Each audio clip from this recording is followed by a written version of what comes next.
Chemistry you channel में आपका स्वागत है। मैं आज आपको गुणनखंड करना सिखाऊंगा। 10वीं क्लास में गुणनखंड के सवाल आते हैं और वो उनको कैसे सॉल्व करते हैं। तो पहला गुणनखंड होता क्या है?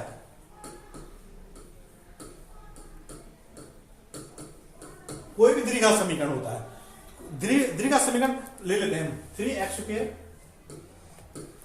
जमा में 1x घटा के 4,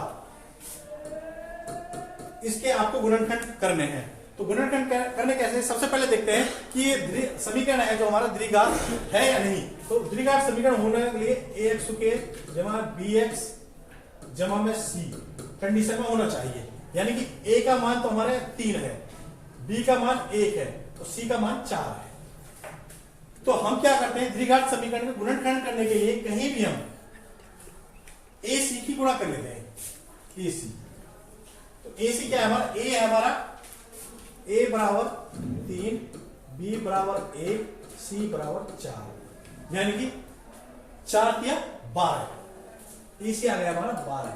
अब 12 के हमें ऐसे टुकड़े करने होते हैं कि आपस में टुकड़े कर लेते हैं 12 के कि 12 के फैक्टर क्या क्या बनेंगे।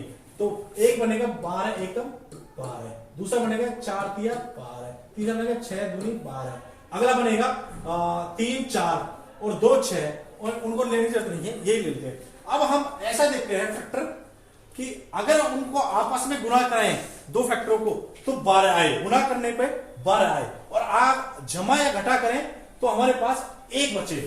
तो 12 में से जमा या घटा करें तो 12 में से 1 गया, 1 बचेगा। तो ये फैक्टर हमारा नहीं हो सकता।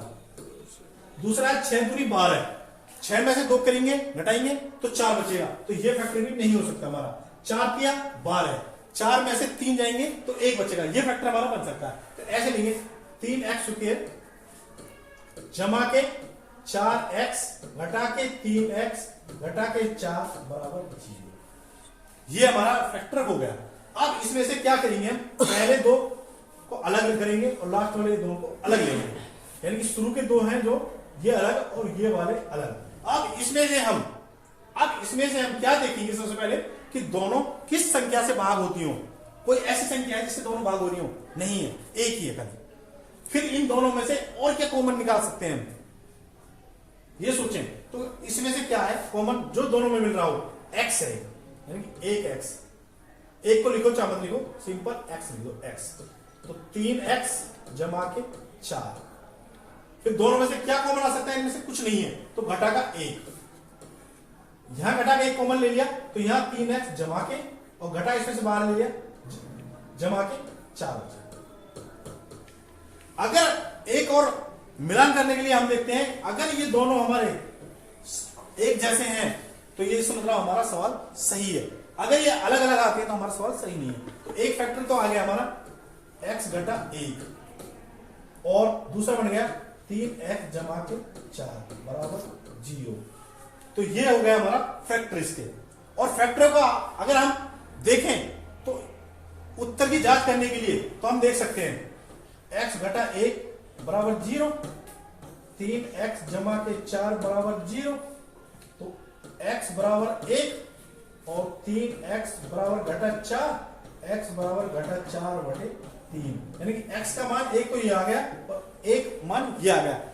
अगर हम उत्तर को जांच करें, अपनी उत्तर की जांच भी कर सकते हैं, उत्तर की पड़ताल, उत्तर की जांच कि हमारा प्रश्न सही है गलत है। तो यानी कि x का मान 1 रख के देख लो कहीं भी मान में, जो हमारा समीकरण है। 3 1 का स्क्वायर x के मान को क्या रखना? 1 जमा में 1 गुना में 1 घटा 4 बराबर 0। तो 3 गुण 1 की स्क्वायर क्या होता? 3 गुना 1 1 ही होता, जमा में 1 घटा 4 बराबर 0। 3 और 1 4 घटा 4 बराबर 0, 4 में 4 गए 0, यानी 0 बराबर 0, यानी कि उत्तर हमारा सही है। इसी तरह से हम दूसरे को मान रख के देख लेते हैं। अगर देखना चाहो तो देख सकते हैं। चलो देख लेते हैं। 3x² जमा के 1x घटा के 4 घटा 4 बटे 3, 3 इंटू घटा 4 बटे 3 का स्क्वायर जमा घटा 4 बटे 3 घटा 4 बराबर 0। तो 3 गुना में 4 चौके 16/9 जम घटा 4/3 घटा 4 बराबर 0। तो 3 एकम 3 3 3 9 16/3 घटा 4/3 घटा 4 बराबर 0। एलसीएम आ गया हमारा 3 16, ये आ गया हमारा 16 घटा 12 घटा 12 बराबर 0। तो घटा और घटा सॉरी इतना अलग जोड़ ले जी। नहीं 3 16 घटा 4 और 3 चौके 12 बराबर 0। 16 घटा 16/3 बराबर 0/0। यानी कि ये भी हमारा सवाल इस तरह से सही है, जांच पड़ताल। अब हम कोई और समीकरण ले लेते हैं इस तरह से, अगला पेज कि सोल्व करने के लिए। तो हम क्या करेंगे, इसमें पहले पद और तीसरे पद AC की गुणा करेंगे। AC अपना AC है 6x² जमा 3x घटा 3, यानी A पद है हमारा 6 और C पद है 3। तो 6 गुना में 3 इक्वल टू 18। तो 18 के हम पहले फैक्टर करेंगे। तो पहले पहला कैसा रहेगा 18 गुना में 1, फिर 6 गुना में 3, 9 गुना में 2, बाकी के और रिपीट हो जाएंगे। तो हम क्या करेंगे, किसी चीज को अब जो बीच का पद निकाल लेंगे, b बराबर 3 है जो, इसके लिए हम क्या करेंगे कि 18 और 1 को जमा घटा करके देखेंगे। 18 में से 1 या तो जमा करेंगे या घटा करेंगे, जो 3 बच जाए। 18 में 1 जोड़ दिया तो 19, या 18 से 1 घटाया 17, तो यानी 3 तो आ नहीं सकता, ये कैंसिल हमारा। फिर 9 में से 2 गए 7, तो 9 में से 2 गए 7, या 9 में 2 जोड़ दी 11, तो 11 नहीं हो सकता, तो ये भी हमारा कैंसिल। तो ये होगा हमारा 6 गुना में 3, यानी कि 6 में 3 जोड़ते हैं तो 9 आएगा, और 6 में से 3 घटाते हैं 3 आएगा। तो हम इसको लेते हैं फैक्टर को। तो क्या है अपना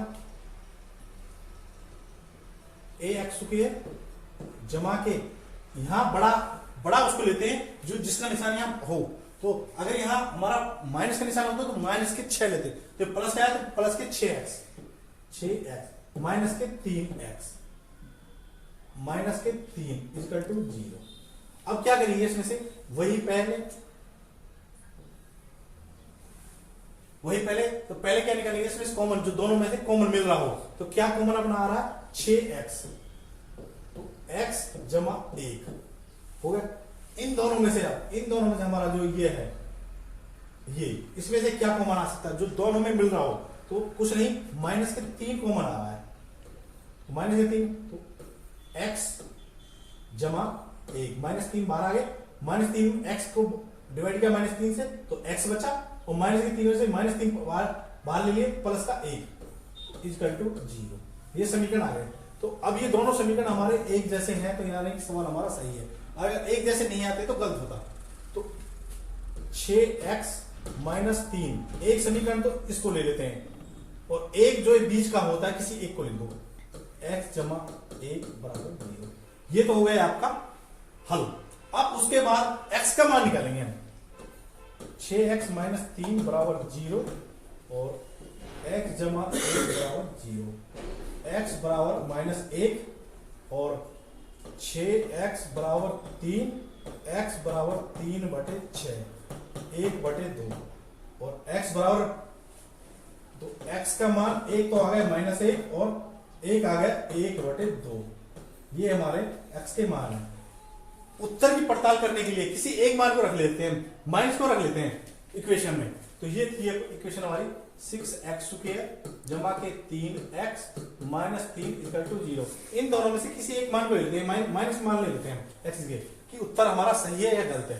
तो 6 × -1 का स्क्वायर जमा 3 × -1 - 3 इक्वल टू 0। 6 × -1 का स्क्वायर यानी कि प्लस का 1 हो जाता है, जमा 3 × -1 - 3 इक्वल टू 0। 6 - 3 इक्वल टू 0, जमा के हमारे 6 माइनस के 6 इक्वल टू 0, आपस में कैंसिल, 0 बराबर 0, यानी कि हमारा उत्तर सही है। इस तरह से हम कोई भी गुणनखंड कर सकते हैं। धन्यवाद। है।